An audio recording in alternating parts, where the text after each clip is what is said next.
Hello bachcho, let's read the following question.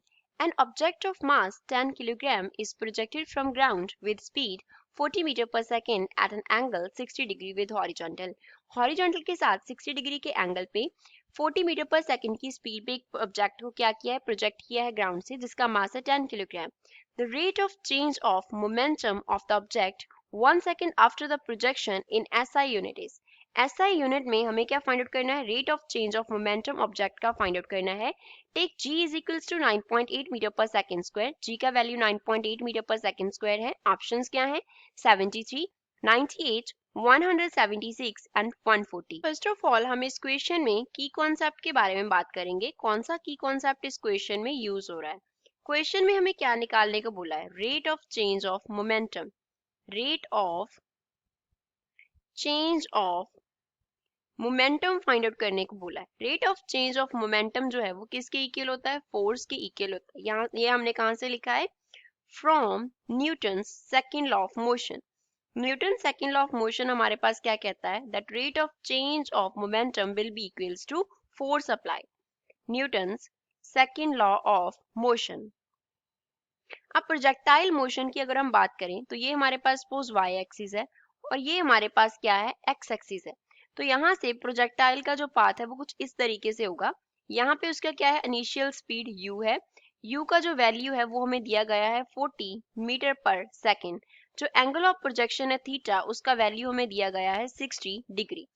अब find out क्या करना है, rate of change of moment. तो rate of change of momentum force के equal है. तो पहले हम फोर्स फाइंड आउट करते हैं. पार्टिकल के ऊपर ओनली एक फोर्स एक्ट कर रहा है, that is the weight of particle, that is mg. The only force acting, only force acting is due to acceleration is due to gravity. The only force acting is due to gravity. only gravity की वजह से जो force है वो act कर रहा है और कोई भी फोर्स वहां पे अप्लाइड नहीं है. तो ग्रेविटी की वजह से कौन सा फोर्स होता है, वेट होता है. ग्रेविटी की वजह से कौन सा फोर्स एक्ट करेगा, पार्टिकल का वेट एक्ट करेगा. Weight will be equals to m into g. m जो है वो रिप्रेजेंट करता है मास को. m क्या है, मास है, जिसका वैल्यू हमें दिया गया है 10 किलोग्राम.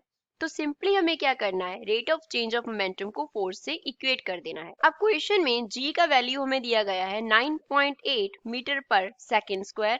m मास का जो वैल्यू है दैट इज 10 किलोग्राम. तो फोर्स फाइंड आउट करते हैं. फोर्स को F से डिनोट कर लेते हैं, that is equals to m into g. m कितना है, 10 है. g कितना है, 9.8 है. This will be equals to 98. Units क्या हो जाएंगे, न्यूटन हो जाएंगे. तो यहाँ से हम लिख लेंगे rate of change of momentum. Rate of change of momentum, suppose उसको हम डिनोट करते हैं delta p upon delta t से. अब मोमेंटम को डिनोट किया है p से और t जो है वो रिप्रेजेंट करता है टाइम को. तो rate of change of momentum is equals to 98 and इसके यूनिट्स जो होंगे that will be kilogram meter per second square होंगे. So this is the final answer for the given question. तो ऑप्शन में से सेकंड इसका करेक्ट आंसर है. I hope you understood well. Thanks.